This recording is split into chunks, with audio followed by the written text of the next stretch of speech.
अस्सलामुअलैकुम dear students. आज के वीडियो में हम डिस्कस करेंगे एसएसटी जनरल का जो पहला मॉक टेस्ट मैंने लिया था इस संडे को क्लास 9 इंग्लिश में से लिया था। यूनिट 1 से लेकर यूनिट 5 तक उसके एमसीक्यू तरह डिस्कस करेंगे। पहला एमसीक्यूज है चूज द करेक्ट सेंटेंस। ठीक है, जो सही वाला सेंटेंस है वो आपने मार्क करना है। पहला पहला ऑप्शन है do you live in Peshawar. इसमें अगर हम देखते हैं तो पिशावर का जो पी है वो छोटा है, तो ये सेंटेंस इनकरेक्ट है। ठीक है, पिशावर प्रॉपर नाउन है। दूसरा हम देखते हैं do you live in the Peshawar. Shower से पहले कभी भी दी नहीं लगता, आर्टिकल नहीं लगाते आप, यानी सिटी के नाम से पहले आर्टिकल नहीं लगता है। तीसरा देखते हैं do you live in Peshawar, क्या आप पिशावर में रहते हैं। अब इसमें क्वेश्चन मार्क नहीं है तो ये भी गलत है। बचता है ऑप्शन डी वाला जो कि आपके पास करेक्ट है। दूसरा है हमारे पास which of the following is an irregular verb. कौन सा इरेगुलर वर्ब है। इरेगुलर वर्ब वो वर्ब होते हैं जो अपनी सेकेंड और थर्ड फॉर्म ईडी या डी से नहीं बनाते हैं। ये सारे इरेगुलर वर्ब्स है। लूज देखें, इसका जो सेकेंड और थर्ड फॉर्म बनेगा लॉस्ट। इसके अलावा बिल्ड है, इसका सेकेंड फॉर्म बिल्ट होगा। बी है हमारे पास, बी का भी जो है ना आप बनाते हो तो पास्ट फॉर्म क्या होते हैं, बीन होते हैं। तो इसमें डी वाला ऑप्शन करेक्ट है। तीसरा हमारे पास है they dash planning for starting a business. They has been, they के साथ कभी भी हैज नहीं लगता है, दे प्लूरल है। तो they have been planning for starting a business.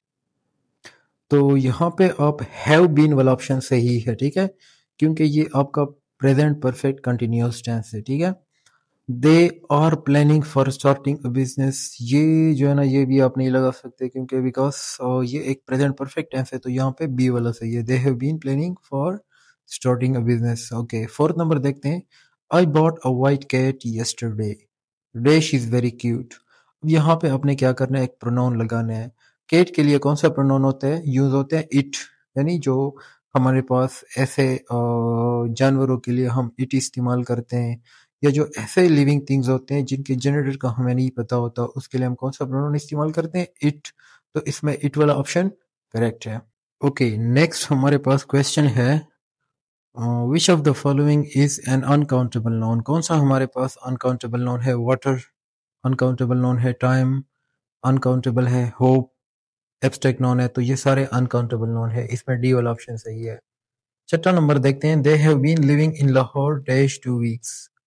ये प्रेजेंट परफेक्ट कंटिन्यूअस टेंस है और 2 वीक्स यानी जब आप ड्यूरेशन बताते हो तो उसके लिए आप फॉर लगाते हैं, तो इसमें बी वाला ऑप्शन करेक्ट है। सातवां एमसीक्यू है हमारे पास। The synonym of oppressed is. Oppressed का मतलब होता है वो लोग जिन पे जुल्म किया जाता है। पहला ऑप्शन है क्रूअल, क्रूअल का मतलब होता है जालिम। दूसरा है लेजी, लेजी का मतलब होता है सुस्त। तीसरा ऑप्शन जरा देखते हैं। थर्ड ऑप्शन है हमारे पास ill treated. Ill treated mean जिसके साथ नारवा सलूक किया जाता है। डी में है नन, तो ओप्रेस्ड का मतलब होता है इल ट्रीटेड यानी जिनके साथ गलत सलूक किया जाता है। आठवां है the word trivial is. Trivial एक वर्ड है, ये क्या है, नाउन है, एडजेक्टिव है, एडवर्ब है या प्रीपोजिशन है। तो ट्रिवियल जो है ये एक एडजेक्टिव है। ठीक है, अच्छा, 9 नंबर है हमारे पास। Lost opportunity never returns. The underline word is, यानी यहाँ पे लॉस्ट जो है, लॉस्ट के नीचे हमने अंडरलाइन लगाया था। तो लॉस्ट जो है ना ये क्या है, प्रेजेंट पार्टिसिपल है, पास्ट पार्टिसिपल है, परफेक्ट पार्टिसिपल। तो लॉस्ट जो है ना यहाँ पे पास्ट पार्टिसिपल है, थर्ड फॉर्म ऑफ वर्ब है और यहाँ पे ये एडजेक्टिव का काम कर रहा है, तो ये क्या है, पास्ट पार्टिसिपल है। 10वां है ही केप्ट मी। पहला ऑप्शन है वेटेड, दूसरा है वेटिंग, तीसरा है वेट, चौथा है वेट्स। यहाँ पे आप प्रेजेंट पार्टिसिपल लगाओगे, ही केप्ट मी वेटिंग। ठीक है, अच्छा, 11वां नंबर है हमारे पास।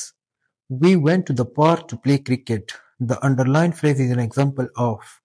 यहाँ पे जो है ना we went to the park to play cricket. To play cricket जो है ना एक फ्रेज है, और इस फ्रेज यानी इसको अंडरलाइन किया था, यहाँ पे लाइन नहीं है। तो टू प्ले क्रिकेट कौन सा फ्रेज है यहाँ पे, देखो ये फ्रेज टू प्ले इन्फिनेटिव से शुरू हो रहा है, तो ये इन्फिनेटिव फ्रेज है, सी वाला ऑप्शन इसमें करेक्ट है।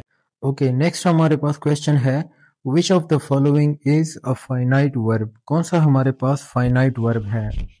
फाइनाइट वर्ब वो वर्ब होते हैं जो सब्जेक्ट और टेंस के अकॉर्डिंग चेंज होते हैं, ठीक है। ये मैंने डिटेल के साथ पढ़ाया था। तो पहला है हमारे पास प्ले। प्ले जो है ना ये एक फाइनाइट वर्ब है, क्योंकि देखे ना ही अगर आप लगाते हो, for example present indefinite tense है तो ही में प्ले के साथ एस लगाओगे, ही प्लेज। लेकिन अगर आप दे लगा लेते हो तो दे के साथ क्या लगेगा, प्ले। तो प्ले हमारे पास फाइनाइट वर्ब है, क्योंकि ये चेंज होता है सब्जेक्ट के साथ और टेंस के साथ। इसकी सेकेंड फॉर्म भी बनती है played. Two right, two right जो है ये इनफाइनाइट वर्ब है, क्योंकि ये कभी भी किसी भी सेंटेंस में आप इस्तेमाल करो ये इसकी फॉर्म चेंज नहीं होगी, ठीक है। तीसरा है हमारे पास वॉचिंग। अब वॉचिंग जो है इस ये भी चेंज होता है, देखें इसकी एनजी वाली फॉर्म भी बनती है, इसकी पास्ट फॉर्म भी बनती है ईडी से वॉच्ड, या इसकी जो प्रेजेंट फॉर्म है वो वॉचेस, वॉच, ये भी बनता है। तो ये इसमें जो है ना हमारे पास बोथ ए एंड सी जो है ना ये करेक्ट ऑप्शन है, ओके। तीसरा तेरवा है हमारे पास they stretched in never ending line. वो एक ना खत्म होने वाली कतार में फैले हुए थे। ये द डैफोडिल पोएम से एक लाइन मैंने लिया है। Which figure of speech has been used in this line. तो यहाँ पे डैफोडिल्स को बहुत ज्यादा बड़ा चढ़ाकर बयान किया है, तो ये फिगर ऑफ स्पीच जो है हाइपरबली है, ठीक है। अच्छा, नेक्स्ट एमसीक्यू है हमारे पास a stanza of 6 lines is called. 6 लाइनों का जो स्टेंजा होता है उसको हम क्या कहते हैं, क्वाट्रेन। पहला ऑप्शन है क्वाट्रेन, तो 4 लाइनों का स्टेंजा होता है। ऑक्टेव, ऑक्टेव जो होता है ना वो 8 लाइनों का स्टेंजा होता है। इसमें हमारे पास तीसरा ऑप्शन है सी नंबर है सिस्टेट। सिस्टेट जो होता है वो 6 लाइनों का स्टेंजा को हम क्या कहते हैं, सिस्टेट। डी वाला है कपलेट। कपलेट जो है ना 2 लाइनों के स्टेंजा को कहते हैं। 16वां है हमारे पास the antonym of delight is. Delight का मतलब होता है खुशी महसूस करना, तो इसका अपोजिट क्या होगा, अपोजिट इसका होगा गम या उदासी। तो इसमें बी वाला ऑप्शन करेक्ट है, sadness. The phrase for from well means, for from well का मतलब होता है बीमार होना, ठीक है। तो इसमें सी वाला ऑप्शन करेक्ट है, एलिंग। एलिंग का मतलब भी बीमार होना होता है। 8वां है हमारे पास I went out with Jamila on Friday. She looked confused. In this sentence the underline word is. अच्छा, यहाँ पे शी जो है सेकेंड लाइन में शी के नीचे हमने क्या लगाया है, लाइन लगाया है, ठीक है। यहाँ पे शो नहीं हो रहा। तो शी कौन सा रेफरेंस है, शी देखें जब भी कोई वर्ड अपने से पहले वाले वर्ड की तरफ इशारा करता हो तो वो एनाफोरिक रेफरेंस होता है। तो शी यहाँ पे अपने से पहले वाले नाउन जमीला की तरफ रेफर कर रहे हैं, तो ये एनाफोरिक रेफरेंस है। बी वाला ऑप्शन यहाँ पे करेक्ट है। अच्छा, नेक्स्ट जो हमारे पास एमसीक्यूज है,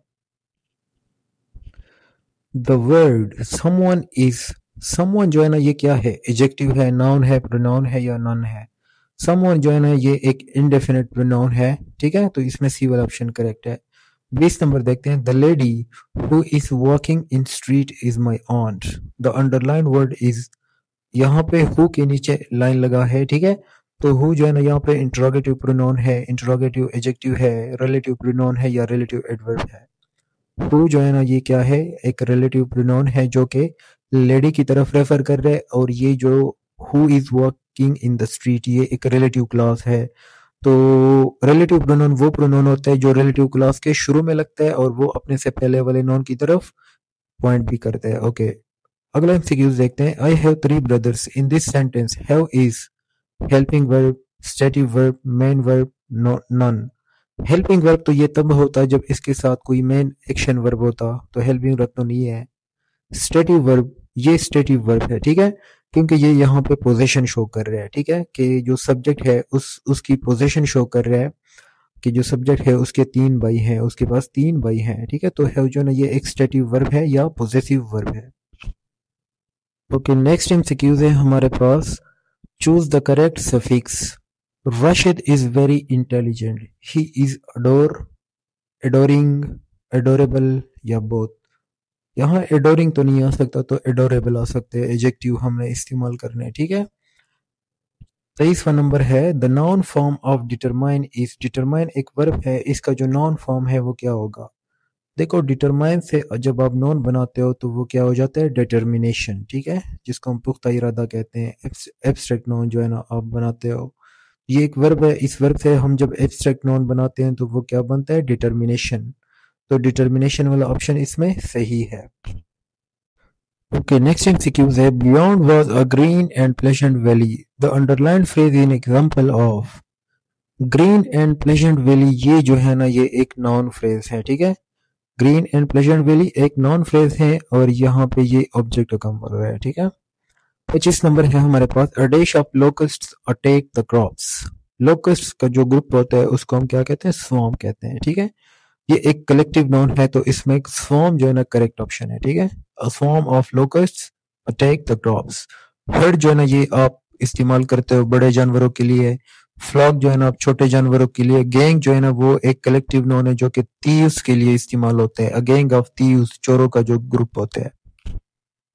so dear students, I hope कि आपको ये पॉइंट्स क्लियर हो चुके होंगे। जिनमें आपको कंफ्यूजन है उस पर आप काम करें, जिनके एमसीक्यूज गलत थे वो उन चीज़ों पे काम करें, ठीक है।